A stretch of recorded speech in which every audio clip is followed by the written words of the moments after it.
Salam dan bahagia Bapak Ibu hebat semuanya. Perkenalkan saya Anita Puspitorini, CGP Angkatan 11 dari Kabupaten Kediri, kelas 232A. Saya akan memaparkan tentang koneksi antar materi, kesimpulan dan refleksi modul 1.1. Kesimpulan dari pemikiran Bapak Ki Hajar Dewantara yang saya dapat ambil yaitu 1. Pendidikan itu menuntun. 2. Merdeka belajar. 3. Berpihak pada anak. 4. Anak bukan tabula rasa. 5. Budi pekerti. 6. Pendidikan ibarat seorang petani. Pertama, pendidikan itu menuntun, yaitu membimbing semua kodrat yang ada dalam diri anak agar mencapai potensi terbaiknya. Kedua, merdeka belajar, yaitu anak memiliki kebebasan secara lahir dan batin dalam belajar, sehingga tidak merasa tertekan dan merasa nyaman dalam belajar. 3. Berpihak pada anak, yaitu memandang setiap murid memiliki kebutuhan dan potensi yang berbeda-beda sehingga pembelajaran harus berpusat pada murid. Keempat, anak bukan tabula rasa. Anak bukanlah sebuah kertas kosong. Jadi, pendidik harus memposisikan murid seperti sebuah kertas yang sudah memiliki sketsa yang harus ditebalkan agar menjadi kuat membentuk sebuah gambar yang indah, bagus, bertujuan, dan bermakna. Kelima, pendidikan budi pekerti, yaitu untuk menebalkan laku positif pada murid, guru harus bisa menjadi teladan seperti semboyan ing ngarsa sung tulodo ing madya mangunkarsa tutwuri handayani. Yang terakhir, keenam, pendidikan ibarat seorang petani. Ibarat seorang petani, guru akan mengupayakan pertumbuhan anak didiknya menjadi optimal sesuai kodrat yang dimiliki. Selanjutnya, sebagai bentuk refleksi diri saya akan menjawab 3 pertanyaan pemantik berikut ini. Pertama, apa yang Anda percaya tentang murid dan pembelajaran di kelas sebelum Anda mempelajari modul 1.1? Yang kedua, apa yang berubah dari pemikiran atau perilaku Anda setelah mempelajari modul ini? Yang ketiga, apa yang dapat segera Anda terapkan lebih baik agar kelas Anda mencerminkan pemikiran Ki Hajar Dewantara?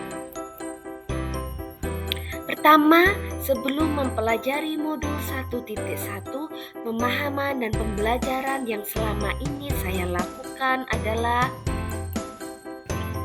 1. Hanya transfer materi pelajaran. Selama ini saya hanya mengajar murid-murid untuk bisa menghafalkan materi-materi yang sudah saya jelaskan dan murid hanya banyak mendengar saja. 2. Hanya melihat nilai dari aspek kognitif saja. Saat ulangan harian, siswa yang mendapat nilai bagus, saya akan sangat merasa senang sekali.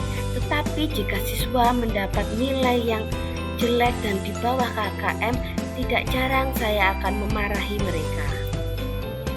3. Pembelajaran berpusat pada guru. Guru banyak menjelaskan dan murid hanya duduk diam mendengarkan. Keempat, mengajar dengan cara sama tanpa memahami karakteristik murid. Karena setiap murid pasti mempunyai gaya belajar masing-masing seperti kinestetik, audio, ataupun visual. 5. Keberhasilan berdasarkan nilai KKM. Siswa dikatakan berhasil jika mendapatkan nilai ulangan di atas KKM. 6. Pembelajaran yang selama ini saya lakukan monoton siswa cenderung bosan dan merasa mengantuk saat pembelajaran di kelas. Pertanyaan selanjutnya, setelah mempelajari modul 1.1 ini, saya menyadari 1. Seharusnya saya mengenal karakteristik dan gaya belajar murid sebelum melakukan proses pembelajaran. 2. Pembelajaran harus berpihak pada murid seperti kebebasan berekspresi, mengemukakan pendapat, dan berkreasi. 3. Guru harus ikhlas, penuh kesabaran dengan segala ketulusan hati untuk menuntun murid. Keempat, berikan kesempatan murid untuk tumbuh sesuai dengan kodratnya. Semua mempunyai kelebihan dan kekurangan.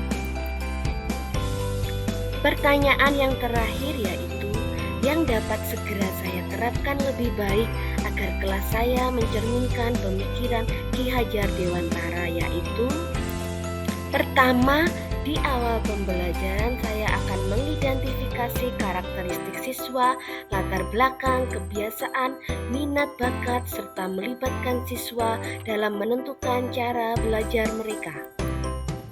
Kedua, saya akan merancang pembelajaran yang menyenangkan, berpusat pada siswa, dan menjadikan bermain sebagai bagian dalam proses pembelajaran.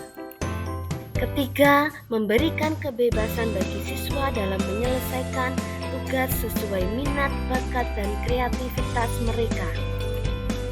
Dan yang keempat, saya akan melakukan pembiasaan atau penanaman nilai-nilai budi pekerti dan berusaha menjadi teladan yang baik bagi siswa. Sekian yang dapat saya sampaikan. Terima kasih atas perhatiannya. Salam guru penggerak.